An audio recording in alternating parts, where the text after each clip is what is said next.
My father's cold hand fell from my grip, and a huge sigh gushed from his mouth as he lost consciousness. "Father?" I asked, dropping to my knees in front of him. Blood trickled from his nose. I glanced toward Mama. "What happened to him?" "Get him to the bed," she said, wiping away tears. Placing my hands beneath his underarms, I lifted, pulling him up enough to wrap my arms around his chest until he was upright.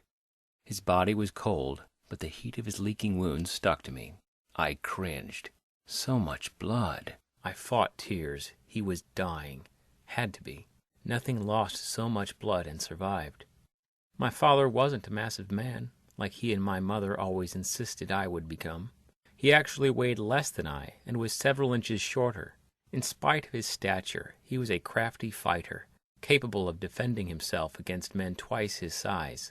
Stout and thinly muscular, he had incredible strength and feared no one. For once, I was proud of my abnormally large size and his lack thereof. I hefted him and walked toward the bed, his boots scraping the wood floor as I moved, gurgling sounds rumbling in his throat. "A bear?" I asked, looking at her. "Was he attacked by a bear?" Mother brought a pail of lukewarm water and set it by the bed. She shook her head and tore strips of cloth. I eased my father onto the bed and laid him back. He gasped and groaned in pain, but his eyes never opened. "Strip off his coat," she said. "His boots, too." I quickly obeyed. She peeled back his shirt, revealing long gashes across his chest and abdomen. The lacerations were too narrow to be from bear claws, but the cuts were dark and deep. Older white scars were visible. On his chest above his heart was the singed outline of a cross. 2 puncture marks near his shoulder were swollen, bruised. 2 dark dots. "What did this?" I asked, pointing at the wound. My fingers almost touched the marks, and she slapped my hand away. "No," she gasped.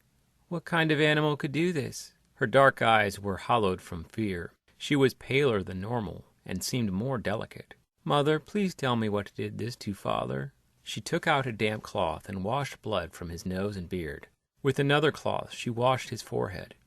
Tears heated her eyes. She spat out a word with complete contempt as she whispered, "Vampire." My chest tightened. Anger rippled inside me. A vampire attacked him while he was hunting game?